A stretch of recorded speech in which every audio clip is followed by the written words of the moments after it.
आज सुबह के समय मैं सर्वशक्तिमान यहोवा परमेश्वर का एक बार फिर से धन्यवाद करता हूं और उसके उस अनुग्रह के लिए जो खुदावन परमेश्वर में आज फरमाया है।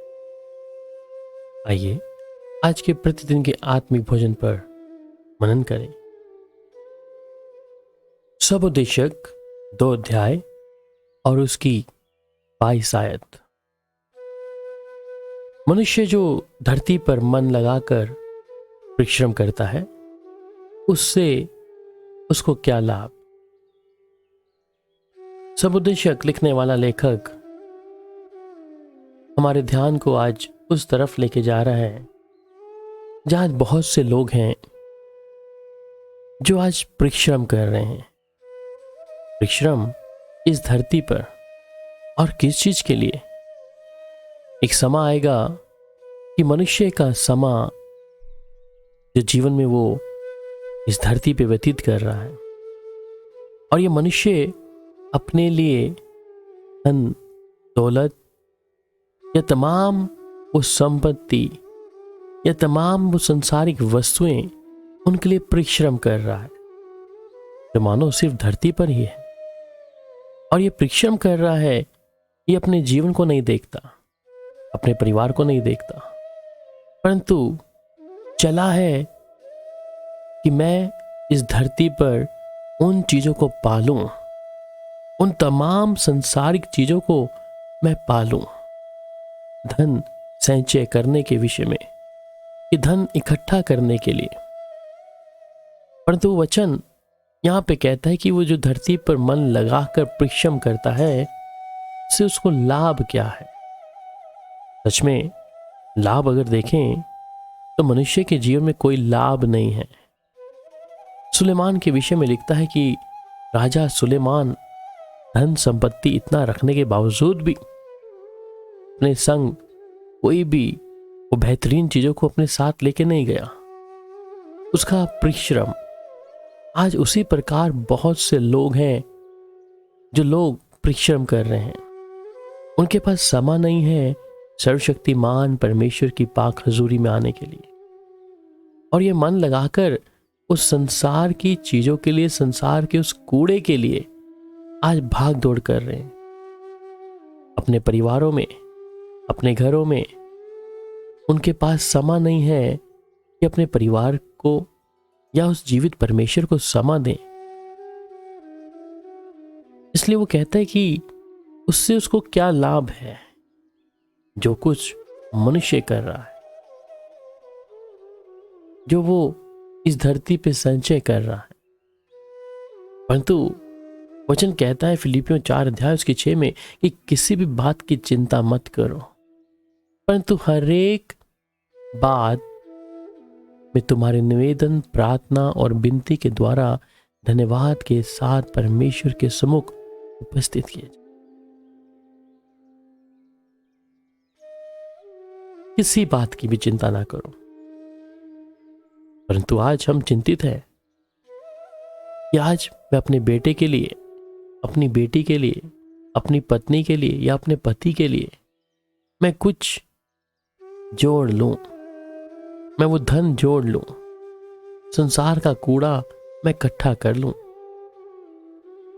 परंतु ये मनुष्य ये जान कि क्या तुझे उससे कुछ लाभ है। लाभ हो सकता है सिर्फ संसारिक तौर पर और शरीर में जब तक प्राण है तब तक। परंतु आपके हाथों से बनाया गया घर अगर आप ही उसमें ना रह पाए, मैं सोचता हूं क्या बड़ा काम आपने किया। अपनी उम्र के उस दहलीज पर पहुंचने के लिए जो समय खुदावन परमेश्वर के चरणों में आना चाहिए था, वो समय मैं कहां दे रहा हूं, मैं किस जगह जा रहा हूं। ये धन दौलत, ये ऐशो आराम, ये घर बार, बिजनेस, नौकरी, क्या ये मेरे जीवन में जब मैं अपने जीवन की आखिरी सांस भरूंगा क्या ये मेरे साथ में होगा। हम देखते हैं कितने राजा आए, कितने प्रभु के जन आए, क्या वो लोग उन तमाम चीजों को अपने साथ में रखे थे? क्या वो अपने साथ उन चीजों को लेके गए? जी हाँ, बिल्कुल भी नहीं। यहां तक कि इस शरीर को भी वो अपने साथ ले जा नहीं पाए। जिस शरीर के विषय में वो इसे खूबसूरत बना के रखते थे, इस शरीर को हष्ट पुष्ट रखते थे, इस शरीर को संभाल संभाल कर अच्छे अच्छे वस्त्रों से, अच्छे भोजन से तृप्त करते थे, क्या वो शरीर उनके साथ जाएगा? इसलिए परमेश्वर का कलाम कह रहा है, धरती पर मन लगाकर परिश्रम जो करता है ये मनुष्य है, क्या उसको उससे कुछ लाभ है? कुछ लाभ नहीं है।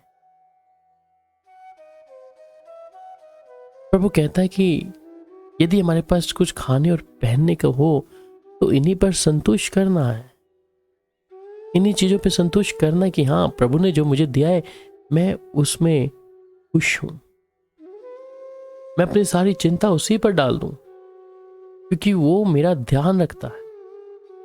यदि मनुष्य सारे जगत को प्राप्त करे और अपने प्राण की हानि उठाए तो उसे क्या लाभ?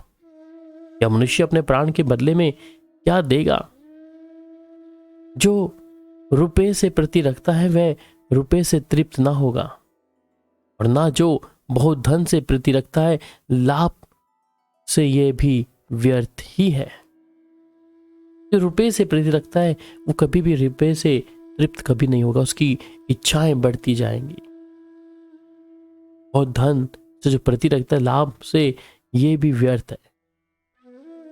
इसलिए प्रभु कहता है कि तू इस बात की खोज में ना रहे कि क्या तू खाएगा क्या पिएगा, और तू संदेह ना कर केवल इसके कि उसने जीवन भर बेचैनी से भोजन किया और बहुत ही दुखित और रोगी रहा और क्रोध भी करता रहा। बाइबल में ऐसे बहुत लोग हैं। आज जब सर्वशक्तिमान परमेश्वर मुझे और आपको इस वचन के द्वारा कि मैं सर्वशक्तिमान प्रभु को समय दे रहा हूं या नहीं दे रहा, मैं व्यर्थ का जो परिश्रम आज धन संचय करने के लिए अपने परमेश्वर से जिसने मुझे ये तमाम चीजें दी हैं, कहीं मैं उसके विरोध में तो नहीं हूं? कहीं मेरा संबंध उस जीवित परमेश्वर से टूट तो नहीं गया? लोगों के पास आज समय नहीं है, और एक समय आएगा जब सर्वशक्तिमान परमेश्वर की चौखट पर उसकी देवड़ी पे आकर रोएंगे, चिल्लाएंगे, प्रभु हम पर दया कर। परंतु उस समय परमेश्वर कहेगा मैं तुझे नहीं जानता। इसलिए मेरे प्यारे प्रिय भाई, मेरे प्रिय बहन, मनुष्य पर जो इस धरती पे तू मन लगाकर ये परिश्रम कर रहा है ना, उससे कुछ लाभ नहीं होगा। परंतु जब परमेश्वर की उपस्थिति में होगा तो सर्वशक्तिमान परमेश्वर तेरे लिए इस संसार की और संसार के बाद तक की तेरी चिंता करेगा, तेरे लिए अद्भुत करेगा, तुझे हष्ट पुष्ट रखेगा। तेरा शरीर जब इस संसार में उस मिट्टी में मिल जाएगा तो भी उस सर्वशक्तिमान परमेश्वर के घर में तू शांति पाएगा। परंतु तेरा ये परिश्रम तुझे स्वर्ग नहीं ले जा सकता, उसका कुछ लाभ नहीं है। इसलिए अपने जीवन को जांचें और प्रभु से मोहब्बत करें, परमेश्वर को समय दें, जीवित परमेश्वर के चरणों में आकर धन्यवाद करें। ये प्रार्थना करें। प्यारे पिता, आपका धन्यवाद। सर्वशक्तिमान प्रभु, मैं आपका शुक्रगुजार हूं इस सुंदर कलाम के लिए कि मनुष्य जो धरती पर मन लगा लगा कर परिश्रम करता है उसको उससे क्या लाभ होगा? कुछ भी नहीं। इसलिए पिता, आज सुनने वाले एक एक प्रिय भाई बहन को प्रभु इस वचन की अहमियत को आपका पवित्र आत्मा समझा दे। हो सकता है मेरे जुबान से निकले वाले शब्दों से नहीं, परंतु तेरी आत्मा के द्वारा, इस वचन के द्वारा इनके अंदर खुदावन प्रभु तू बात कर। ये जाने मेरे कामों को प्रभु, जाने कि मैं जब अपने जीवन की उस आखिरी सांस में होऊंगा तो मेरा स्थान कहाँ होगा, मैं किधर होऊंगा। प्यारे प्रभु मदद करे, सुनने वाले कानों को प्रभु आज छुटकारा दें। अगर वो व्यर्थ चीजों की ओर परिश्रम कर रहे हैं तो आज तेरी ओर फिरें प्रभु, उससे मोहब्बत करें, तेरे चरणों में आए। धन्यवाद प्रभु आज सुनने के लिए, यीशु मसीह के मधुर नाम में, आमीन। सर्वशक्तिमान परमेश्वर अब आपको सियोन से अपनी शांति दे। शालोम।